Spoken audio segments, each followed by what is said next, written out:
Selon la légende, un être solitaire, autrefois habitant les forêts boisées d'Amérique du Nord, aurait migré et séjournerait aujourd'hui en Floride. Certains témoins affirment l'avoir vu errer dans les salles d'entraînement des plus dangereux combattants de free fight. La taille des empreintes qu'il laisse sur le tatami sont gigantesques et laissent présager une force incommensurable. The guy is he's one of the most impressive and intimidating specimens that I've ever seen.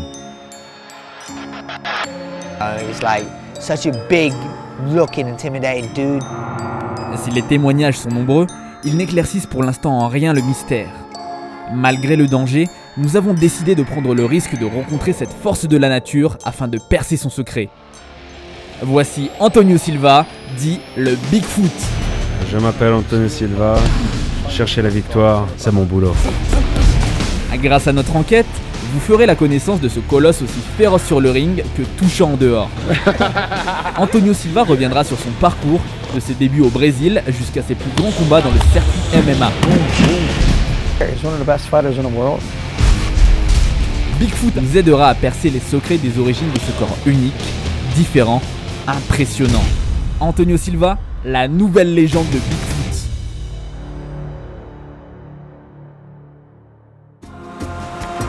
Bienvenue en Floride, à région idéale pour tout Brésilien car le soleil brille toute l'année et les superbes plages de sable chaud ne manquent pas. C'est ici que nous avons rencontré Antonio Silva, champion de MMA. Je m'appelle Antonio Silva. J'ai commencé à 4 ans le karaté. À 17 ans, je suis passé au jiu-jitsu et depuis mes 24 ans jusqu'à maintenant, je suis dans le MMA. Le Brésil, son pays natal, regorge de combattants de haut niveau. Et si Antonio commence très jeune les arts martiaux, c'est un tout autre sport qui le fait alors rêver. J'ai toujours voulu être footballeur. Parce que quand j'avais 18 ans, je faisais 1m95 pour 92 kg. Donc j'étais en dehors d'un physique de footballeur. Pas taillé pour le sport numéro 1 au Brésil, ce supporter de Flamengo se dirige tout d'abord vers le karaté, une discipline où il développera confiance et concentration.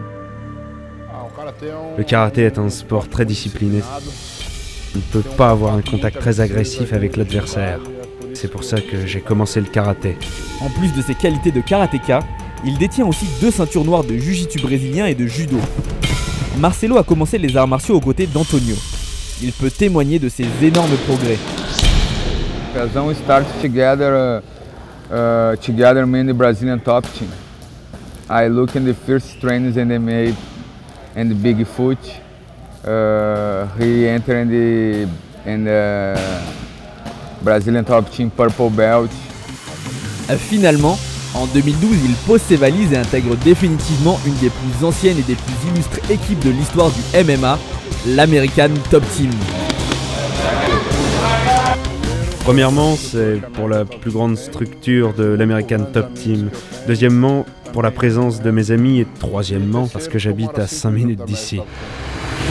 Avant de nous attarder sur la carrière professionnelle de Bigfoot et pour mieux découvrir son équipe, petit tour d'horizon avec l'un de ses fondateurs, le massif Marcus Silveira, ancien champion de MMA surnommé Conan. Alright guys, welcome again to ATT College, MMA College.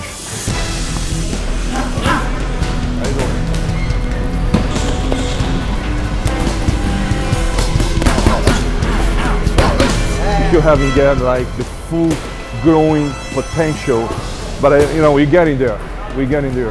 Ricardo Liborio, légendaire coach de MMA, fabricant de champions et celui qui a fondé l'ATT en 2001 aux côtés de Conan. La réputation de l'ATT ne cesse de grandir. Des champions du monde entier s'installent en Floride pour bénéficier de la science du duo brésilien Liborio-Conan. La mixité au sein de l'équipe tire l'ensemble des membres vers le haut. There is another Hungarian kid, another Swedish kid, a Serbian kid training here.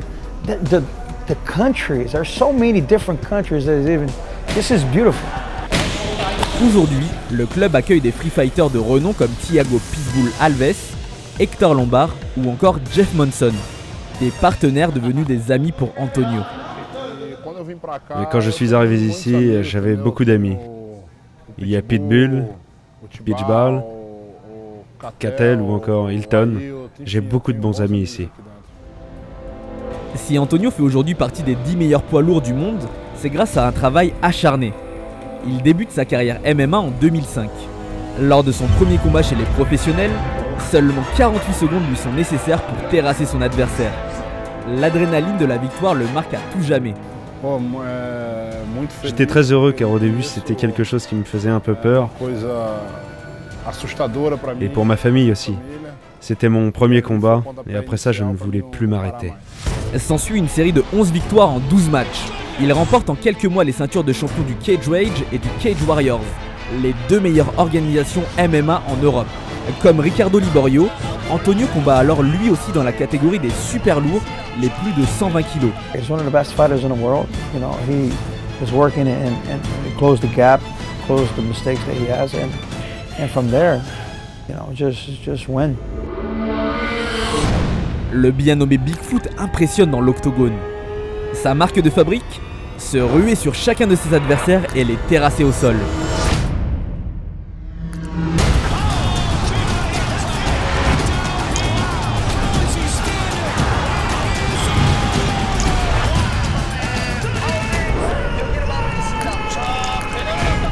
He exudes power. He's not. He doesn't. He comes across as a really nice guy whenever I've met him, and polite and respectful and all that. But in the ring, he just seems to be an unstoppable force. It's big foot, big hands. Antonio se fait alors définitivement un nom. Dans l'euphorie de ses victoires, il est contrôlé positif à la prise d'anabolisants. En effet, Antonio souffre d'acromégalie, un trouble hormonal provoquant une hypertrophie du corps et du visage. Au cours des années, ses pieds ont grossi, son visage s'est élargi et ses mains sont devenues plus épaisses, rendant ses assauts au sol meurtriers. Professeur Chanson est le spécialiste reconnu mondialement de l'acromégalie. Allô ? Donc l'acromégalie, c'est une maladie rare qui est liée à une production excessive d'hormones de croissance. Ça donne des sueurs, aussi ça donne mal à la tête, une fatigue. Donc ça, c'est l'effet de l'hormone de croissance. Si on reprend le visage, par exemple, de notre lutteur, là, vous pouvez voir que son nez est élargi, que son front est bombé, que son menton a tendance à venir en avant, qu'il a des pommettes saillantes, il a un visage massif, rugueux, assez brut, quoi. Et donc ça, c'est assez caractéristique de ce qu'on voit dans l'acromégalie. Pour se soigner, il utilise un médicament pour augmenter sa testostérone et contrer le manque de cette hormone causée par la maladie. Il ne sera pas entendu. La fédération le suspend 1 an. Dans ces moments difficiles, il trouve du réconfort chez sa famille. Des 3 ans de ma fille jusqu'aux 62 ans de mon père, tout le monde me donne beaucoup de force pour ma carrière.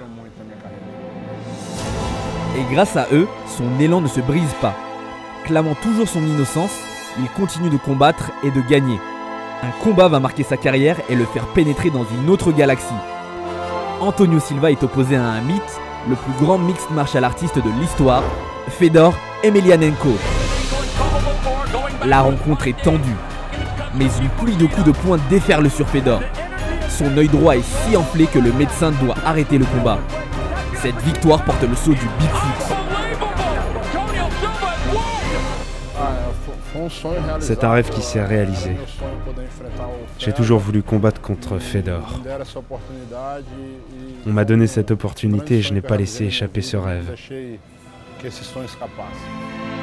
Antonio n'y croit pas, mais il restera bien à jamais l'homme qui a mis fin à la légende du Last Emperor, Fedor Emelianenko. Mais attention, aujourd'hui, après tant de triomphes, Bigfoot est en difficulté. Ayant concédé 2 défaites d'affilée, son avenir au sein de l'UFC, l'organisation numéro 1 du MMA, est en danger. Il doit absolument remporter son prochain combat sous peine d'être tout simplement licencié. Catel, entraîneur d'Antonio, le coach et le prépare depuis qu'il est à l'ATT. Il a un combat le 5 octobre contre un très bon adversaire. On est en train de mettre en place un entraînement très spécifique pour qu'il puisse revenir encore plus fort qu'avant. Notre immense Brésilien a les défauts de ses qualités. Il possède une puissance démesurée, mais souffre aussi d'un manque de vitesse préjudiciable. Il en est conscient et c'est dans cette voie que ses entraîneurs et partenaires le poussent à progresser. And I need to improve my speed.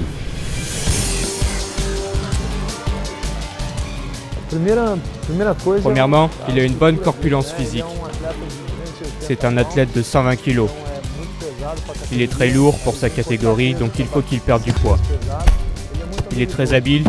Il est arrivé dans les 5 premiers de sa catégorie en UFC. Sur le tatami, Bigfoot n'a qu'un seul modèle. L'immense Antonio Rodrigo Nogueira. Véritable mentor pour Pezzao, il se fera tatouer sur son bras le M de Minotauro, le surnom de son idole. It's a Minotauro, Tino Nogueira. No, he's my big friend. This is my angel. This guy, man, I love this guy. It's Minotauro Rodrigo Nogueira. Antonio fait preuve d'une sensibilité extrême. Chaque membre de sa famille trouve sa place sur son corps de combattant. Il s'est fait tatouer des symboles d'harmonie pour rappeler à tout le monde son état d'esprit. This is my dad and my mom. It's a peace, happy and loving. This is my signature, but me and my wife. Les gens qui ont un tatouage, c'est des gens qui veulent faire passer des messages, comme Vanderlei Silva. C'est leur culture un petit peu au Brésil, la culture du corps, les tatouages. Mais je suis persuadé que ceux qui ont des tatouages sont des gens qui ont une certaine sensibilité. Je suis une personne tranquille, j'aime beaucoup ma famille. J'aime beaucoup m'entraîner. Je vais essayer d'atteindre tous mes objectifs. Et mon prochain objectif est de gagner mon prochain combat.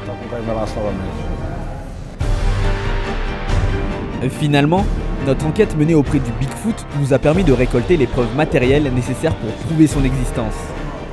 Notre investigation nous aura conduit aux 4 coins du monde, du Brésil aux États-Unis en passant par l'Angleterre. Et nous connaissons aussi désormais les origines de la superpuissance du Bigfoot.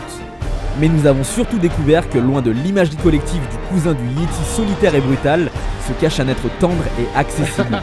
Apprécié de tous, coach, famille, partenaires, amis, vous pouvez à présent en être certain.